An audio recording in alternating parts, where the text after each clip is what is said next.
Kaz, you know what? A lot of people are into it. It's the big thing, and you got a bit of experience in it. You know, I've been doing it a bit too, man. Like earlier on, the NFTs, bro. Yes. So culture's doing NFTs. Okay, that's crazy. Yes, Never heard a club doing a NFT. You know, what got you into NFTs, man? And let's just say for our viewers that don't really know it and they just keep hearing it on their TikToks, NFT, this, NFT, that. Tell us a little bit about it, man. Like, what's going on with that? What's going on with the space? Sure. So NFT stands for non-fungible tokens. Basically, it's one of a kind, right? So it's proof. It's verifiable proof of a transaction. So the reason why NFTs are so popular is because people are having less and less faith in fiat currency. And fiat currency is paper currency because people are having less faith in the government, especially after coronavirus. Governments all around the world are printing money, manipulating money, etc. That's why the stock market's going through a lot of issues as well. So as crypto gets bigger and people move more toward digital currencies, when the crypto market gets affected, people store their funds or their money in NFTs because NFTs are a great storage of value digitally. But what got me into NFTs, honestly, I'm still quite young to the space. I started in crypto, which is, I guess, the mother of NFTs, in December 2020. So actually, December 2020, so not that long ago at all. But what happened was I had a very, very successful friend, already multi-millionaire, and he's like, Dami. I was like, what's up? He called me. Get this right now. Get this coin. I was like, why? And he just told me to do it. I was like, all right, bro, I trust you. And then he started educating me. It's like, bro, wait, hold on. This looks crazy. And then after every month we had calls, he educated me. And then 4 months after learning from him about how crypto works, because I was just as confused as maybe some of you guys are watching. I was like, there's an RSI indicator. What's Binance? What's Solana? What's Ethereum? What's an NFT? I was still like, everyone's new to this space. Even experts are maybe 5 years old in the space. So everyone's learning. Please don't feel, as if you should know an X amount. Everyone's still fresh to it. But how I stepped from cryptos to NFTs was, I'm sure everyone here has heard of Gary Vee, right? Yeah. So that nigga kept talking about NFTs, V friends. Yeah. But at that time, I was like, I don't want to dump exuberance or large amounts of money into something that I'm still learning about and fresh to. I'm still building my business. I just moved to the city at the time. So it's like, I'm not trying to put heavy money or even little money, to be honest, at that time. I'd rather do it in stock, something reliable, right? Yeah. Like a mutual fund. But I was like, you know what? I've been listening to Gary for years. I'll take a chance. So what happened was I put some money in the MetaMask, which is like a digital wallet specifically that bridges the gap from crypto to NFTs. So it's like the middle ground. Exactly. Fox, guys. Exactly. I love MetaMask. I think MetaMask is the most safe one, man. I traded from Phonatic. I used to be on Phonatic at the start, and I switched to MetaMask. Oh, okay. MetaMask is the best one, I reckon. They're the safest one. Interesting. I have an unfortunate story with MetaMask. I'm not gonna lie. Yeah. I'll tap into that after. I'm not trying to scare you guys, but I'll touch on that in a sec. Yeah. But yeah, in April, I tried copying one of Gary's V friends, and I was still fresh, so I completely stuffed up the transaction. Luckily, it wasn't as much money that I lost. But I lost a bit of money. So I was like, okay, cool. I got burnt, but I stuffed up the transaction, couldn't retrace it, standard. A few months down the track, I learned more and more and more. Yeah. My network expands, and basically me and a couple, again, super successful people from the ages of, say 23 all the way to 35. Some of them are already millionaires. I was like, okay, let's all come together on a Zoom. Let's think of ideas that we can create for an NFT game / collectible. We all came together, put our heads together, and we came up with the full cool concepts. And basically, since October last year, we started working on a collectible / gaming NFT game called Meta Engines, which is due to release probably in the next 2 months or so, which has been exciting and super fun.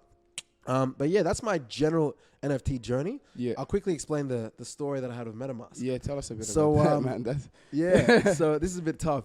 Basically, it was September, October. And, I built a lot of confidence in the NFT space. I'd messed around with it, understood how to create it. I even started learning programming, man. So I know how to do 3D, creations and stuff like Python or Java? Java. I use 3.js. So it's basically 3D Java. Yeah. I put a fair bit of money into MetaMask, and I'm like ready to just go on NFT spree. So I'm like calm, like I've been working, like I'm ready to go dummy. And I go dummy, and basically I go on this website. I thought it was a pre-mint sale, so I pre-mint it. And pre-minting basically means you have access to a catalog of NFTs before they go public. So I thinking that I'm purchasing it, put the money in, the transaction doesn't go through. I'm a little bit concerned. I'm like, So you you're know checking what? these out in Discord, like you're getting your information from Discord, From right? the Discord. It was all It's all on the Discord, It seemed yeah. all super legit, Yeah. right? Which is why guys like always triple check every single thing. Long story short, I find out there's one character missing on the site after I make the transaction, but I'm like, you know what? Look, if I did get finessed, that's okay. I was only like trying to mint 2, standard. So I go back to the Discord to complain, this happened. Maybe they can help me recover it, maybe they can't. It was a loss, but nothing crazy. I was ready to lose it. This is where it gets worse. In the Discord, they had 3 colors for the support channel, right? Next to each other. One was blue, one was orange, one was like red. I picked the orange one, right? But all of them said the same thing. But the other 2 were taking a while to respond. So I was thinking, or maybe they were dodgy or something. Or maybe they were just, whatever, international time. The orange one responds quickly. He's like, yeah, this is what happened. I found a transaction. And it was my transaction. So that means he must have had connections to the page that, I allegedly or potentially got finessed on. Long story short, he ends up hacking my MetaMask. I lose nearly 10 grand in 36 hours. Boo! So. And then what happened? Did you end up recovering it? Absolutely not. I tried. I was like, yeah, bro. For 6 hours, you must have been punching the air. Well, listen, man. Listen, I was thinking of getting mad. I know it's been a while, man. Don't try to act calm. I'm not trying to act calm. I'll tell you something. I'll tell you something, man. Bro. Yeah. That's a painful. 8 to 10K. Yeah. But listen, I'll tell you something, man. Listen, like the way I saw it, man, it was like, shit, it hurts. But you know what I did that night, bro? I swear to God, this is what I did. I called my friend, the one that got me into crypto. The one that was ready. I was like, can you help me do this? And he tried for 2 hours. And he just couldn't help me. So I was like, you know what, man? Let's go out tonight. It's cool.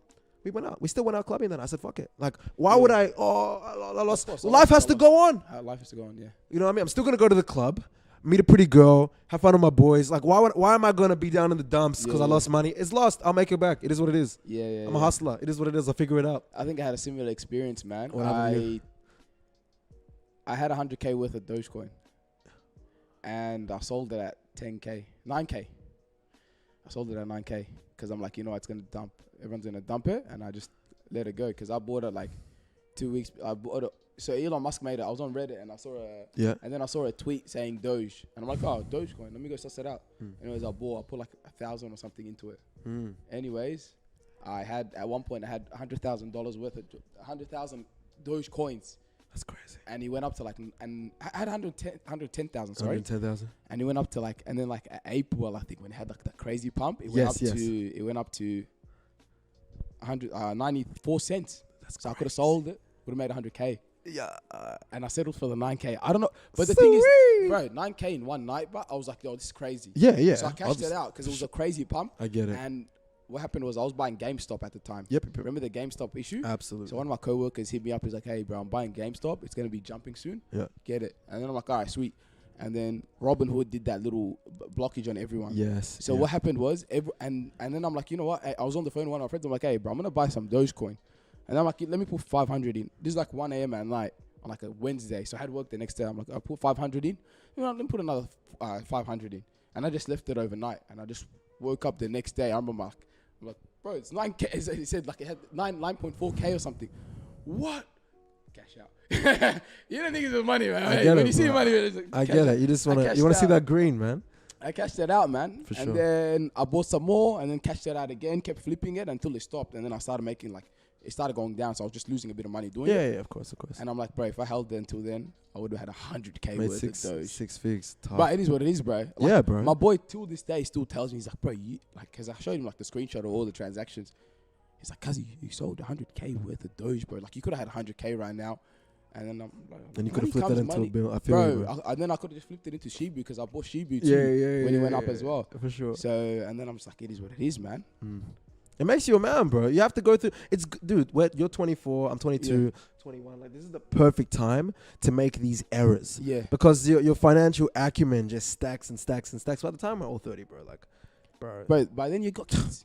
You know what I mean? For example, let's just say you're married kid, man. Right. That's someone depending on you. Right. You can't lose money, bro. You got to pay bills. They got school stuff. They got food. You can't lose the money, bro. Right now, bro, I lose money because if I go dead broke right now it doesn't matter. and lose everything, bro, I just move back with my parents. Oh, yeah. Do you know what I'm saying? I go back home. I don't care. Yeah, no shame in that. Restart. 100%. Go again. Rebuild, you know, bro. But like, fail as much as you can now that you're young. Take risks, man. And I think, bro, like, bro, you're doing business and stuff. I think for our viewers, bro, if you haven't even tried anything, give something a go. Whether it's a hobby or something, just try doing something.